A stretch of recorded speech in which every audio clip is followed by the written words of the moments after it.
This is Texas News Now, sponsored by Germania Insurance. Let's take a look at today's headlines from Houston. Hello, I'm Len Cannon. A 17-year-old accused of a deadly shooting on a Metro bus made his first court appearance on Monday.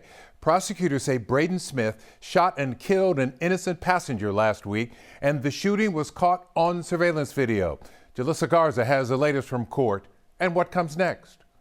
17-year-old Braden Smith is one of two suspects in the deadly Metro bus shooting. Now, the biggest update inside of the courtroom today was that no bond was set for Smith for now.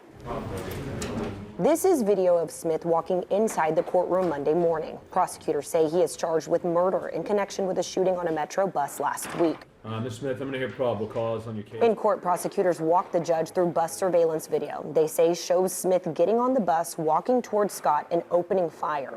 They say Caitlin Stoop, who was sitting between the two men, was struck in the head and killed. A 16-year-old boy was also shot. Investigators say it's still unclear which gun fired that round. Prosecutors also told the judge Smith was on juvenile probation for attempted aggravated robbery at the time of the shooting.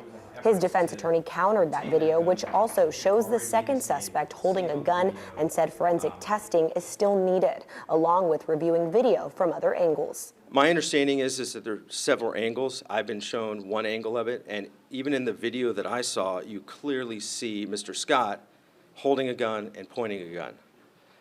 So we're going to need to see all the angles. The judge reset the case for a no bond hearing later this week and ordered Smith held without bond for now. Meanwhile, the co-defendant, Patrick Scott, is charged with unlawful carrying of a weapon. A bond hearing is expected for Thursday, though the defense attorney tells us that could change. For now, Smith remains in custody. Reporting inside of the criminal courthouse, Jalissa Garza, KHOU 11 News. Locked cases inside stores are becoming the new normal, even for everyday items. Investigative reporter Jeremy Rogowski explains how repeat retail theft is fueling this shift and the push for tougher consequences. It's a multi-billion-dollar-a-year problem that drives up prices for all of us. For us, it's insane. It never stops. Ernest Stewart has 23 years experience in loss prevention and asset protection. When it comes to retail theft, he's quite candid about the fight. Who's winning that? The thief. The thief's winning. The thief's winning that. Part of the reason, Stewart says, increased violence and fear of liability has shifted more retailers towards a hands-off approach. If someone does make a physical threat or they actually brandish a weapon, you automatically disengage. It's not worth it. So all they have to do is make a verbal threat? That product's going to walk. The other problem is what often happens when thieves do get caught. Take this woman who walked into a Houston store and walked out with an armload of clothes. She pleaded guilty, but got just 8 days in the county jail, and then went on to get charged with theft 6 other times. You want to talk about a revolving door, Jeremy? This is a revolving door on steroids. Andy Kahn is a victim's advocate with Crime Stoppers. You wonder why prices are higher? This is one of the main reasons, because of the amount of stealing. Stealing and stealing again. We found hundreds of criminal defendants with 5 or more felony thefts on their record in Harris County alone. This man has 10, this woman 15, and this woman 23 felony thefts. But here's the thing. Retail theft becomes a felony once you've had 2 prior theft convictions. If you get more, no matter how many more, there's no escalating punishment under Texas law. We keep spitting these people out. And Kahn says that lack of hard time, and you're right back at it, keeps that revolving door going round. Do you think the thieves know the system? Oh God, yeah. They know there's very little risks and many rewards. He plans to meet with state lawmakers to push for harsher penalties for repeat retail thieves. You shouldn't be able to commit 5 felony thefts in 1 year and not have some sort of enhancement on the punishment. That has to stop. Kahn says at least 2 states, California and Florida, have already passed laws beefing up retail theft penalties. He hopes Texas will follow soon. Back to you. Jeremy Rogowski reporting there. In other news, it is one of the busiest stretches of road in the greater Galleria area. Now a section of Chimney Rock is getting a major overhaul that should provide a solution to both flooding and traffic problems. We're talking about Chimney Rock from the Southwest Freeway to Westheimer, where you will likely start to see detours and delays. Jason Miles taking a closer look. A project years in the making along this stretch of Chimney Rock Road is finally accelerating. Motion carries unanimously. Thanks to this recent vote by the Harris County Commissioners Court. I know we're moving expeditiously to get this project done. That vote paving the way for nearly $30 million in funding to rebuild the drainage system along and underneath Chimney Rock between 59 and Westheimer, a solution to flooding concerns and what should be a noticeable improvement for drivers.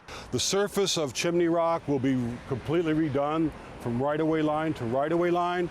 Right now, the existing conditions are horrible. As you ever drive through here, you'll know. Don Hummel is the St. George Place Redevelopment Authority administrator. That's the improvement zone in which this project sits. The Chimney Rock project is really one of the crown jewels of the St. George Place Reinvestment Authority. It has been on their books for almost 7 years. Not only will the roadway see major changes, so will nearby Anderson Park here, which will eventually include stormwater collection areas.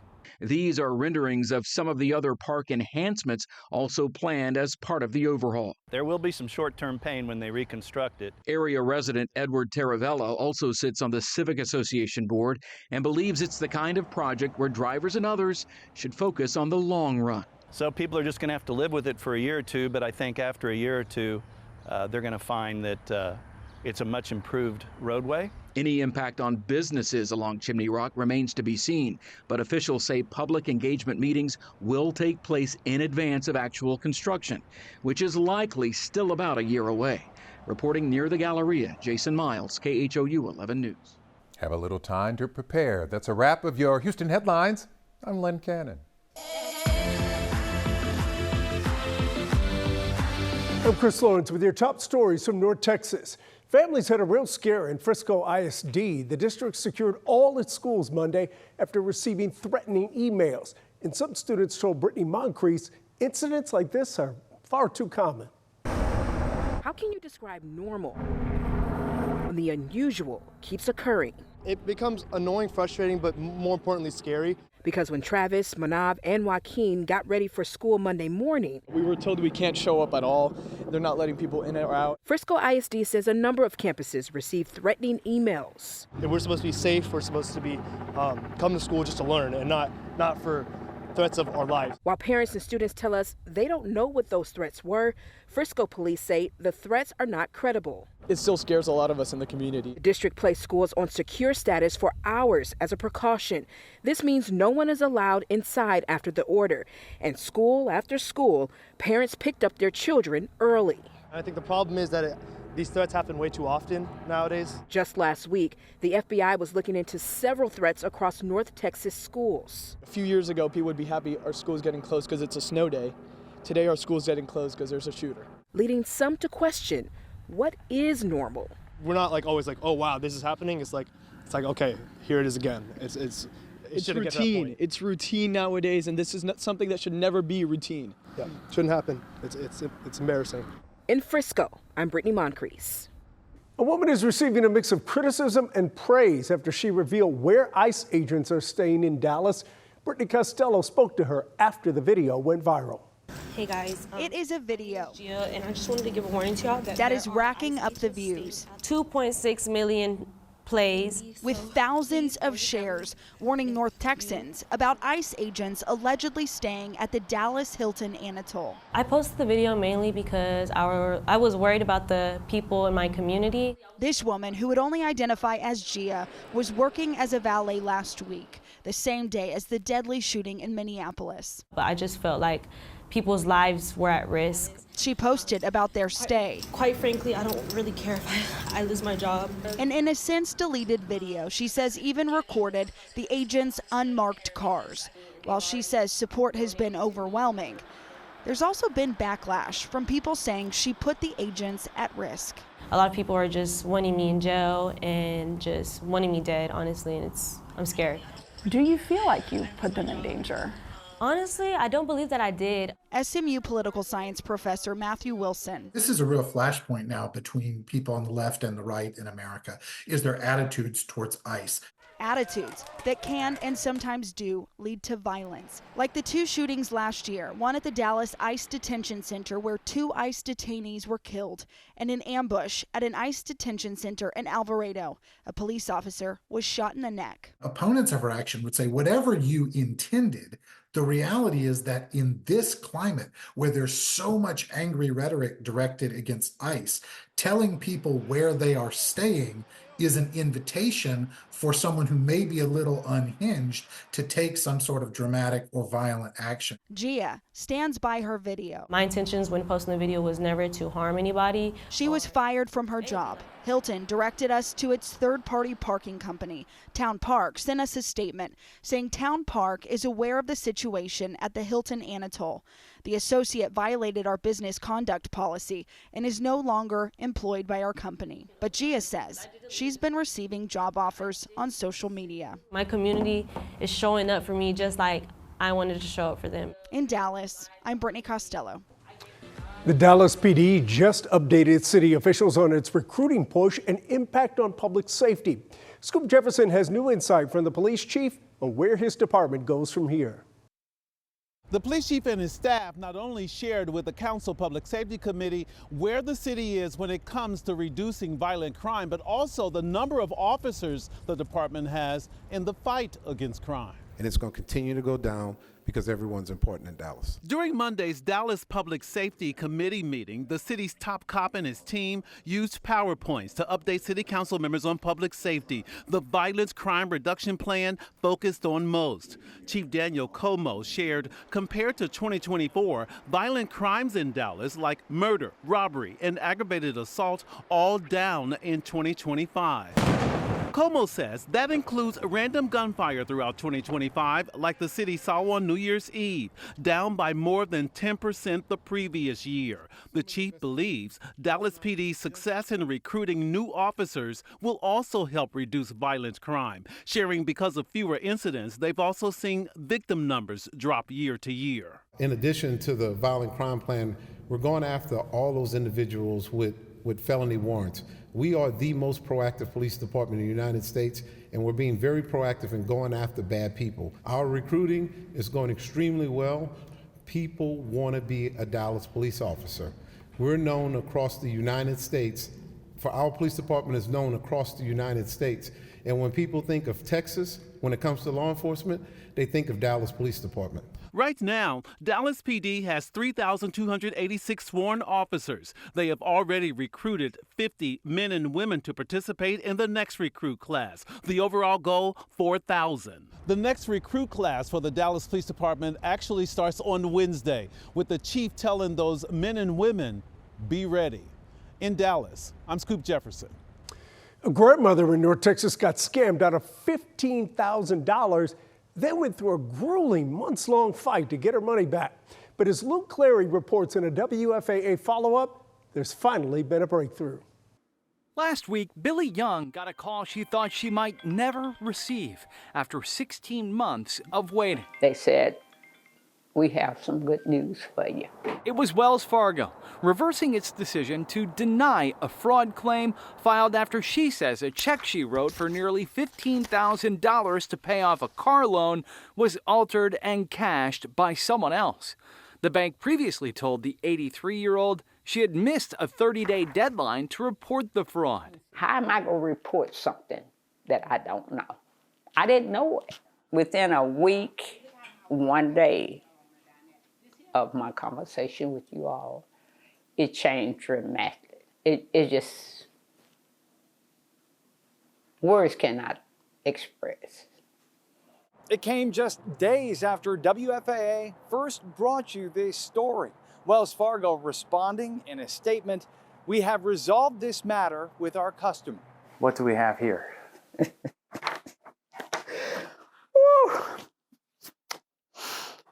I have a check.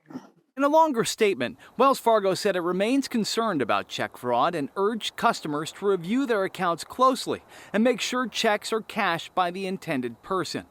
Billy's family also filed a police report with Dallas police, but even if charges are ever filed, the emotional toll remains. And the hurt that came to me, I felt like I didn't deserve it. I know I didn't deserve it. With her savings restored, she says she can finally move forward.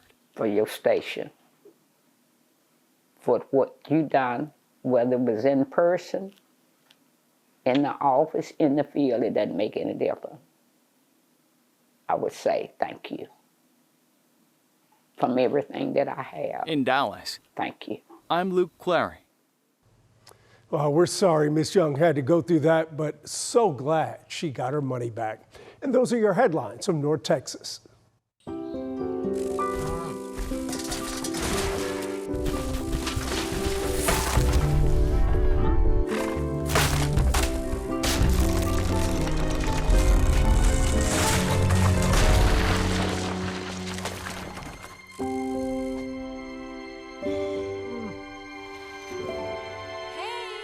For insurance you can trust, help is just a handshake away. Find your local agent at yourmediainsurance.com.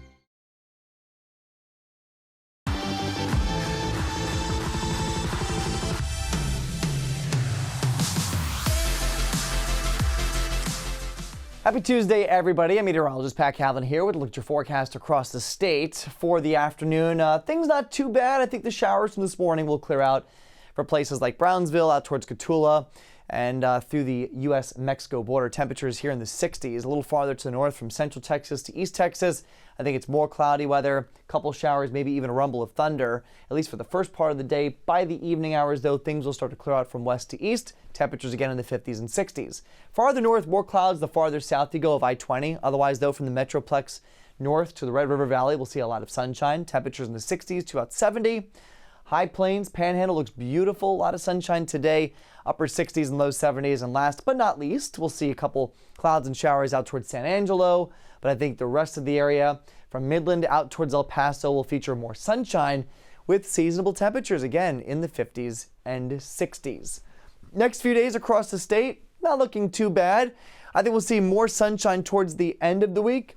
Couple shower chances and more cloud cover, though, for today from Austin to Houston, San Antonio, and Waco. Breezy conditions for a couple spots on Wednesday as well. But again, more sunshine, beautiful weather coming up as we head to Thursday. Here it is on the surface map. You can see for the afternoon today, we've got an area of low pressure moving across the state. That's what's bringing the shower chances to central and east Texas.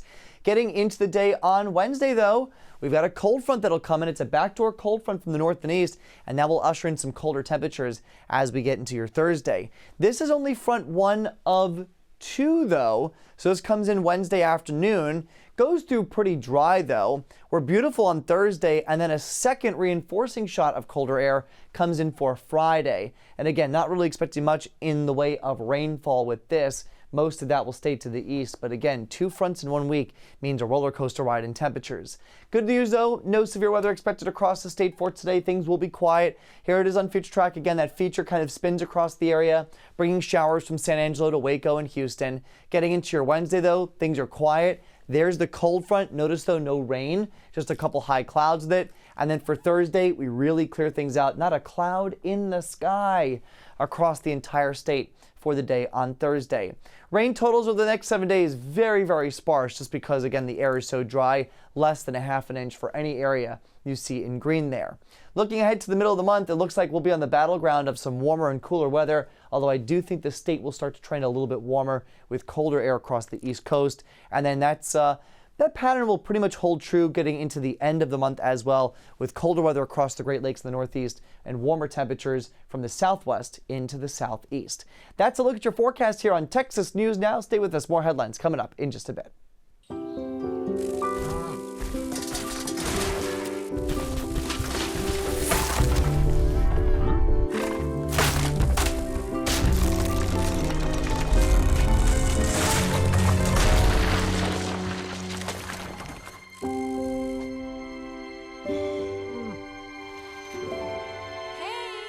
For insurance you can trust, help is just a handshake away. Find your local agent at yourmediainsurance.com.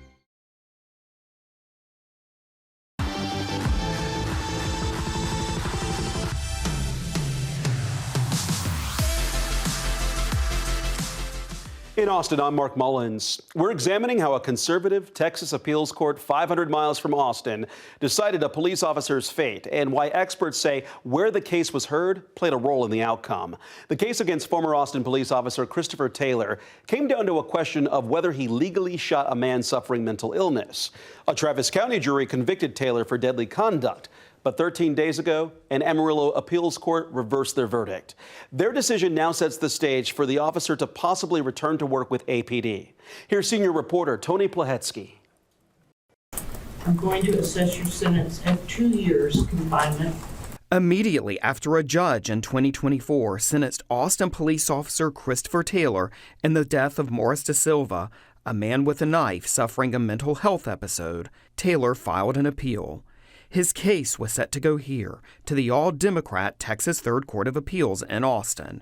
The Texas Supreme Court then sent this order to the Austin-based court, directing that the first 15 cases the appeals court received on or after December 4th, 2024, be transferred to the 7th Court of Appeals in Amarillo. Taylor's appeal was in that batch. If anything, we caught a break by getting out of Travis County. Taylor's attorney, Richard Wetzel, viewed the transfer to the all-Republican 7th Court of Appeals as positive. They're a conservative court. They tend to, as I say, afford deference to law enforcement officers. And I just felt like it was a good court for this case with these issues. The transfer came through a process the Texas court system calls docket equalization. The state has 14 regional appeals courts, but the workload among the courts varies. Rather than building new courts or adding justices, the state has used the equalization system for more than a century to share the caseload, issuing transfer orders about 4 times a year. Some attorneys say the much-debated process helps make sure cases don't languish in busy courts, but critics contend it takes cases away from communities where they originated. Oh, I absolutely do think that the transfer mattered. Chris Perry is an appellate specialist in Austin and followed the case. I would think if I were Taylor at that time, I would be like, wow, things are suddenly looking up after I was in a dark, dark hole. Travis County DA Jose Garza called the ruling from the 7th Court of Appeals absurd, adding, quote, "The conservative Amarillo-based 7th Court of Appeals judges think they know better than the Travis County jurors who heard the case and convicted Taylor." Garza could have challenged the transfer, but would not say whether his office intentionally didn't. Wetzel says even though he applauded the Austin to Amarillo transfer, he doesn't think it ultimately mattered. In the abstract, any judge should have reached this result. Perry strongly disagrees. What I see from that opinion is that these judges were trying to get Christopher Taylor off. They didn't like the facts of the case. You're just seeing the bias just pour off the page, drip off the page. A ruling that has now charted the next actions in the controversial case. Travis County prosecutors are challenging the Amarillo court's ruling to the also conservative Texas Court of Criminal Appeals. Meanwhile, the ruling that acquitted Taylor allowed the Texas Commission on Law Enforcement to reinstate his license last week. Austin Police Chief Lisa Davis has not decided if she will reinstate him to the department. Tony Plahetsky, KVUE News. We are learning new details on the death of an Austin spiritual leader last July. Prosecutors now say a 34-year-old man faces a manslaughter charge after a deadly hit-and-run crash on North Lamar. They say Markel Turner was intoxicated when his car collided with another driven by a 16-year-old. One of those cars hit Imam Islam Masad, who was walking on a grass shoulder. He was a spiritual leader at the North Austin Community Center. Masad's death prompted questions about pedestrian safety. Last summer, a city spokesperson said work on sidewalk improvements in that area began last February and will take about 2 years to complete. This week, Austin's mayor and city council members will start the discussion on bringing in an outside group to take a hard look at city spending. Mayor Kirk Watson recently shared a draft plan for that independent audit. It comes after voters rejected Prop Q in November, which would have raised property tax rates by about 20% compared to the last fiscal year. Here's Adam Bennett. As Austin grows, the city could greenlight a new way to shrink spending. Outside help to find efficiencies across departments and their employees and contractors. It comes 2 months since council passed a tighter budget. We trusted the voters, we heard the voters. After voters rejected an expanded tax rate. On City Council's online message board last Friday, Mayor Kirk Watson posted a draft ordinance of what he calls an independent, systemic, comprehensive efficiency assessment for the City of Austin. It directs the city auditor to hire an external consultant with experience in municipal audits. They'd review all other departments at least once every 3 years. The city auditor would report progress and results to the Audit and Finance Committee semi-annually and the full council annually or as requested. We want to make sure that it's independent, that we're not grading our own paper, if you will. I asked Mayor Watson how it's different from what the city auditor already does. And that it's not going to be specific programs like that. It's going to be across the board and keep things rolling over a 5-year period. But the key part of it is we're going to rely upon the expert to tell us how best to do it. The group Save Austin Now is still gathering signatures for a May ballot item to require external audits for the city. Matt Makoviak is its co-founder. Yeah, anything that can lead to a more efficient city budget is something that we're in favor of. And the ordinance can move more quickly than the charter amendment can, but we believe that the charter amendment is important not just for this year, it's important for the future of Austin. Makoviak worries council could reverse the ordinance later. Both sides say they're looking at other cities' audit approaches to help guide Austin's direction. Adam Bennett reporting there. Mayor Watson chairs the Audit and Finance Committee. They'll start the first public discussion on this outside audit at their meeting Wednesday. Mayor Watson hopes City Council will vote on it February 5th. That's around the same time as the signature deadline for Save Austin Now's ballot petition. Texas Children's is launching its first pediatric helicopter here in Austin. The new Kangaroo Crew helicopter will provide emergency transport for critically ill children and newborns across central Texas and the surrounding regions. It's equipped with medical technology and staffed by clinicians who deliver ICU-level care during transport. So the ability to have this helicopter really extends the care that we're able to offer here in Austin to more rural areas in Texas where there may not be that same level of quaternary care that we can provide here directly in Austin. The new helicopter can travel up to 120 miles. Those involved say the helicopter was made possible with donations. This is Texas Children's second Kangaroo Crew helicopter, the first launched in Houston a little less than a year ago. Well, those are the headlines in Austin. I'm Mark Mullins. Hi, I'm Leslie Adamy in Corpus Christi, and here's a look at some of what's happening in South Texas. The judge of Clayburgh County, Rudy Madrid, is breaking his silence after being arrested for a DWI over the weekend. State troopers say Madrid was driving without headlights, smelled of alcohol, and refused to give a breath or blood sample, forcing investigators to get a search warrant for a blood draw. The county judge telling our team he plans to stay on the job amid the political fallout that's now unraveling. Clayburgh County Judge Rudy Madrid walked into the court annex Monday facing something he hasn't dealt with before: public scrutiny after a DWI arrest. Just minutes before his first commissioners meeting since being taken into custody, Madrid made it clear his mood had changed, but his plan hadn't. And it's unfortunate that this is going on. My attorneys have advised me not to talk about it. It's a pending trial. I haven't been proven guilty of anything at this point. Rest assured that I'm going to continue doing the work that I do for my community. Madrid didn't arrive alone. Commissioner Chuck Schultz drove him to the meeting, and together they walked in, ready to conduct county business, despite the cloud hanging over the office. Madrid says the arrest will not slow him down. Yes, sir. I'm staying on the job 100%. I'm full-time, 80 hours a week, because that's usually about how many hours I put in a week. Nothing changes. But not everyone agrees nothing should change. Ruben Canales, who's running for county judge on the Democratic ticket, says the arrest crosses the line for someone in Madrid's position. I think when somebody has been granted the opportunity to serve in that type of position, and you basically do what he did, get behind a wheel under the influence, you should resign. Republican leaders are closing ranks. County GOP Chairman John Zumwalt sent 3 News a statement defending Madrid, writing in part, "To call for this good man's resignation is ludicrous. I don't know how this thing will play out in court. I do know that Judge Madrid has done more for Clayburgh County in the last 10 years than anyone could have thought possible. Now, questions also surfaced about how Madrid bonded out of jail just hours after his arrest on Friday night.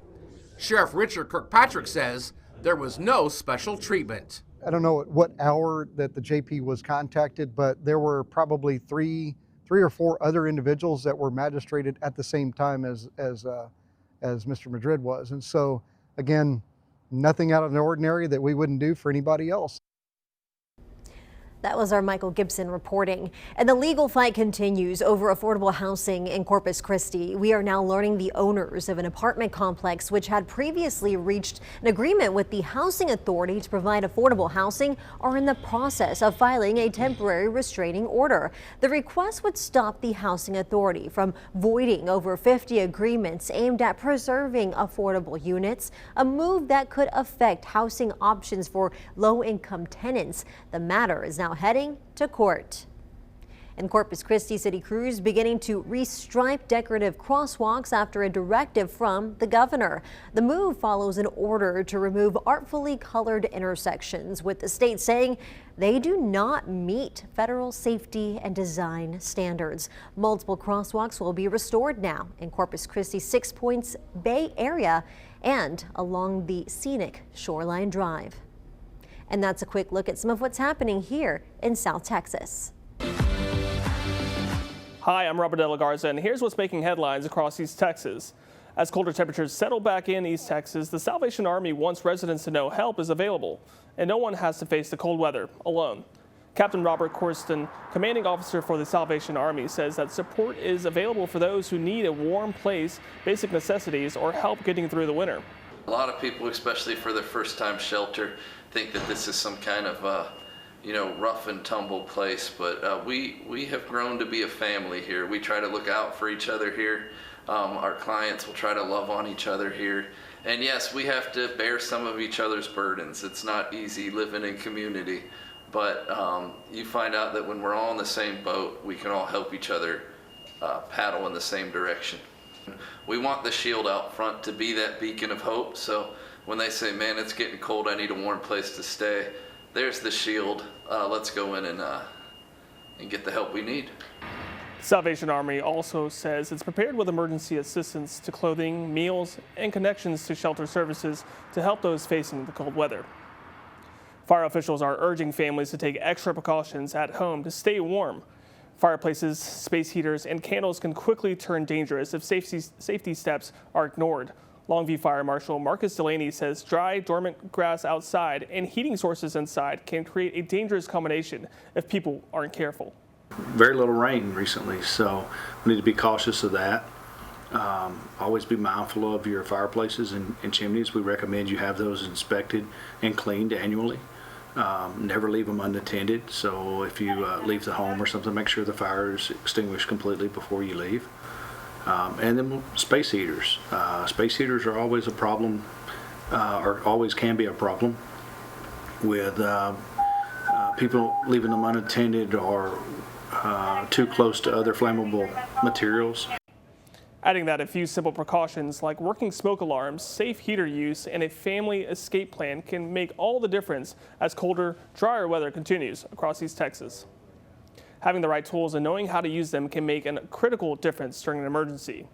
Fire Marshal Delaney says one of the most important safety items every home should have is a working fire extinguisher, but just owning one isn't enough. Knowing how to use it properly is key. Always recommended to have a working fire extinguisher in your home and know how to use it.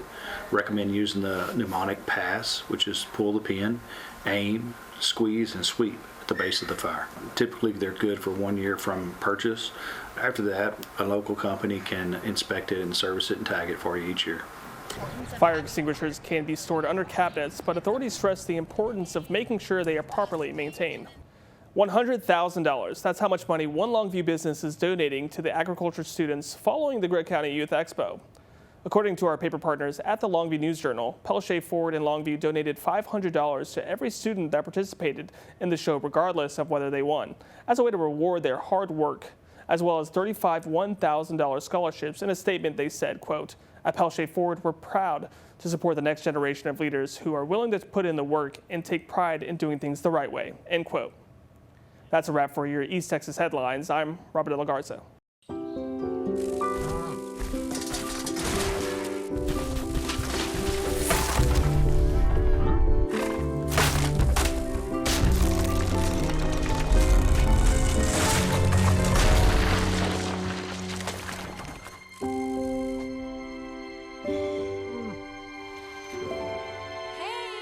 For insurance you can trust, help is just a handshake away.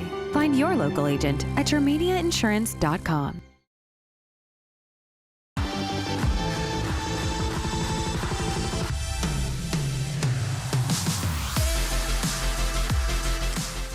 I'm Isis Romero, and this is the news in San Antonio. One person is dead and another was injured after a shooting outside of the Amazon warehouse on the far west side. Simone Simpson has what investigators know so far. Things are quiet on the far west side, where an Amazon employee lost his life. Sunday night, deputies were called to an Amazon fulfillment center in the 10,300 block of U.S. Highway 90 West for a shooting. This all went down around 10 Sunday night in the Amazon fulfillment center parking lot. When investigators arrived, they found 2 people with gunshot wounds. They were taken to University Hospital for treatment. One of the victims died from his injuries. The other had injuries that were not immediately known. Amazon sent us this statement, which reads in part, "We're heartbroken by the tragic loss of a valued member of our team and are keeping the victim's family and loved ones in our thoughts.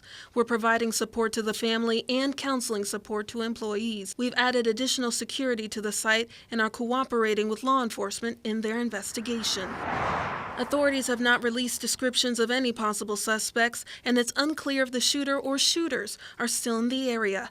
If you have any information, call the Bexar County Sheriff's Office or call Crime Stoppers at 210-224-STOP. Reporting from the far west side, Simone Simpson, KENS 5. Defense Secretary Pete Hegseth, Senator John Cornyn, and Senator Ted Cruz visited injured troops here in the Alamo City, thanking them and hospital staff for their service and care.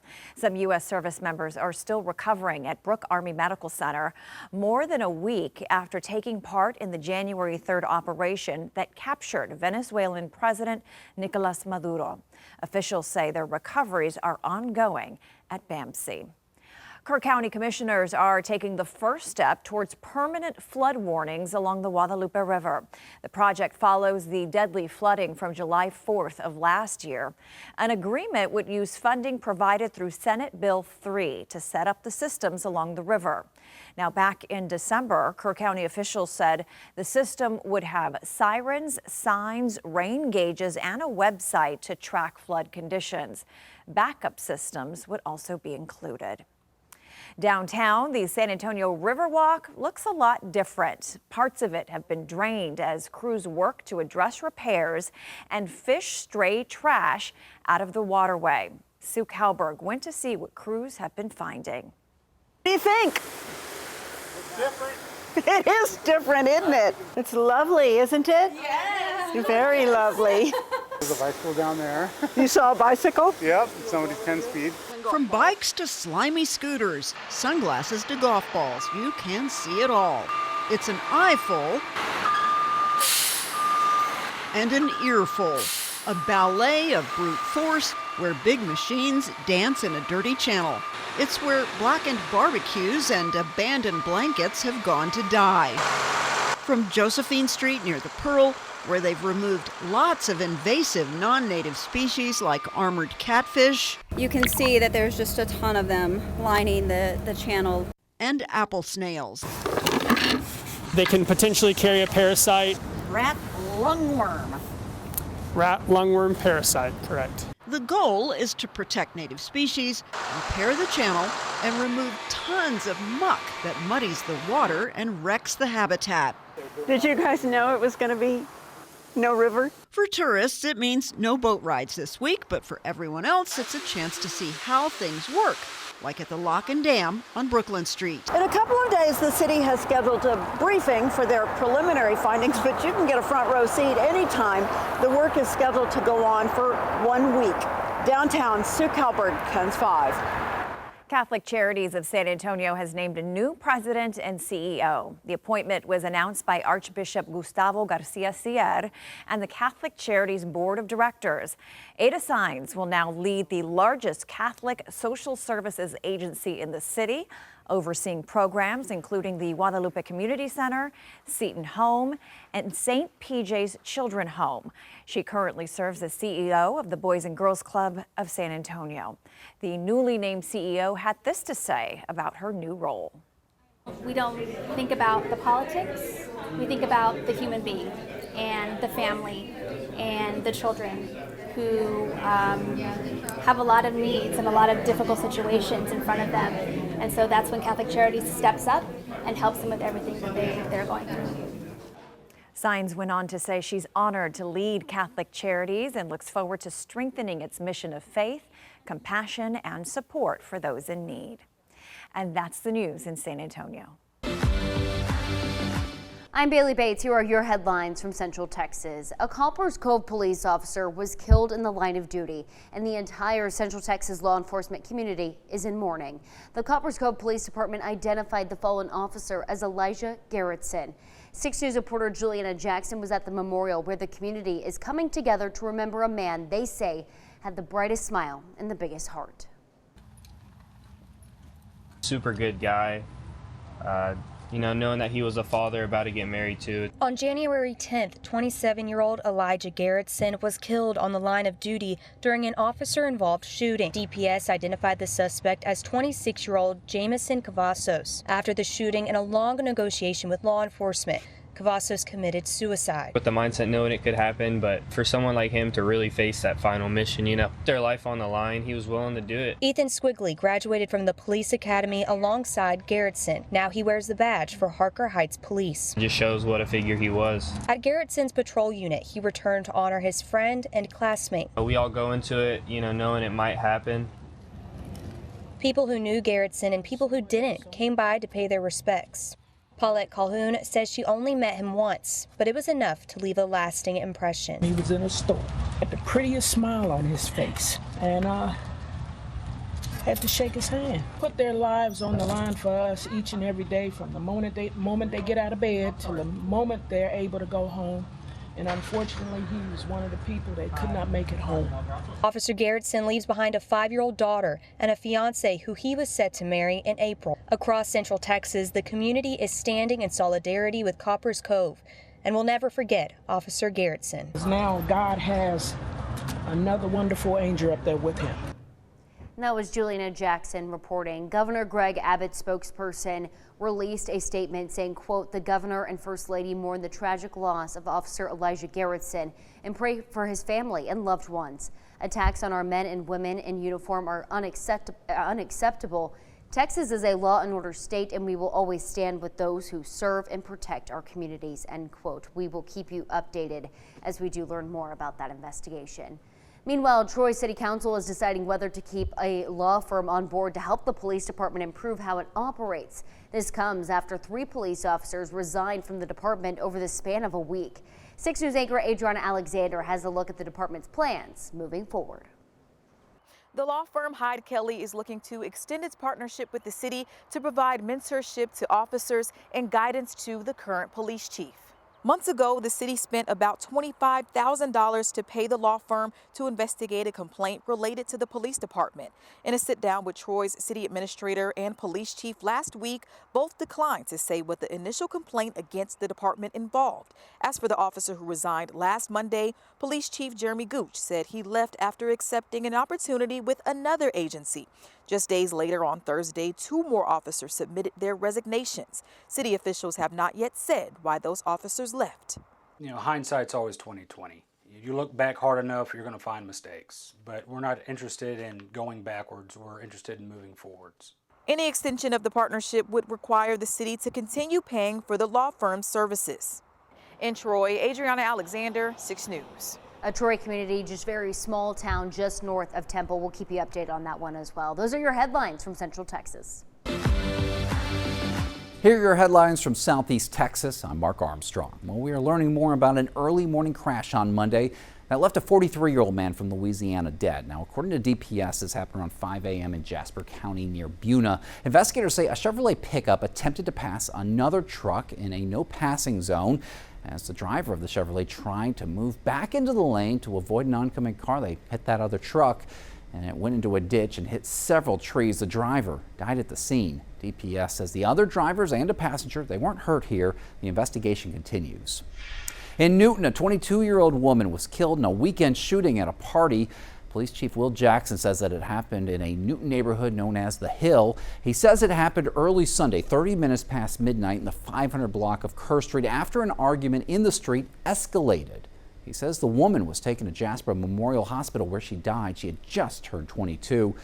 3 men were also taken to the hospital. One of them was airlifted to Beaumont for further care. Chief Jackson says police are still looking for the suspects. Tylin Angel is still in the Jefferson County Jail after a shooting in Port Arthur Friday night at the Brittany Place townhomes.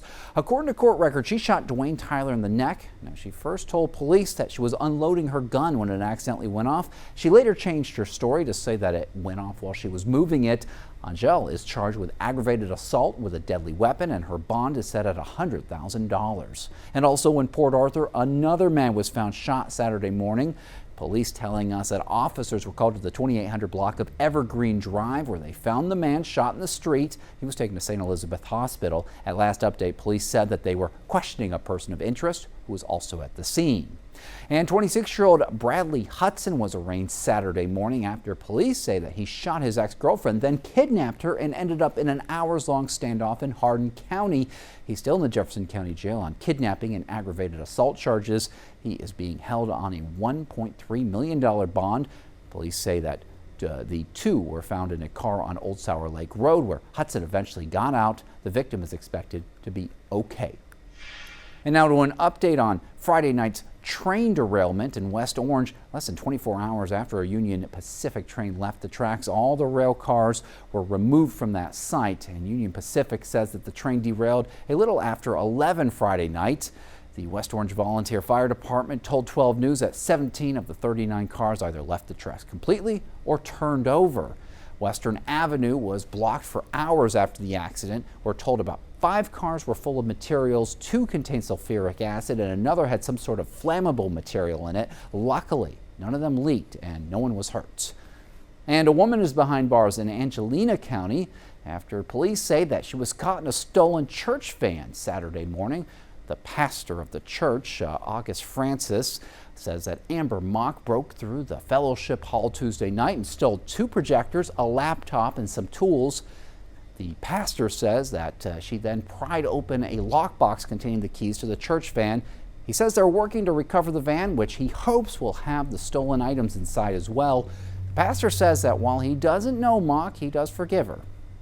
Understand that they're going to have to go through whatever situations the legal system brings them through.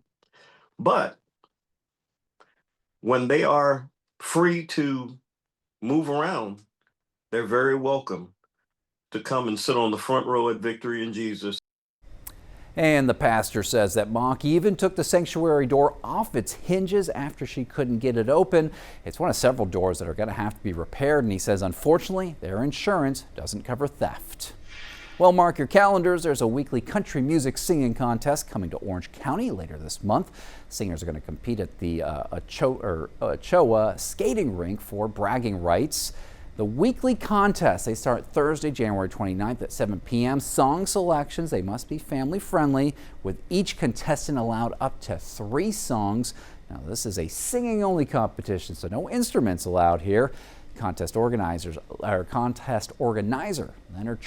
says the goal is to give people in Orange something fun to do while showcasing local country music talent.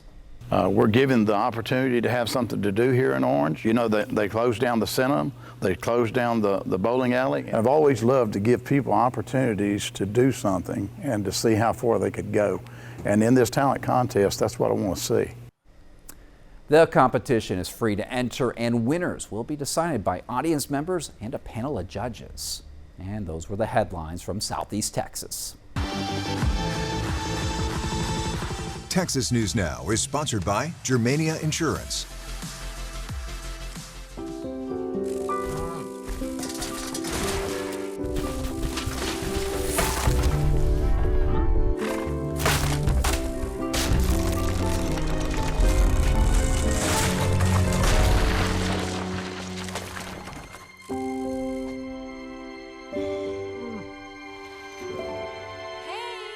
For insurance you can trust, help is just a handshake away. Find your local agent at yourmediainsurance.com.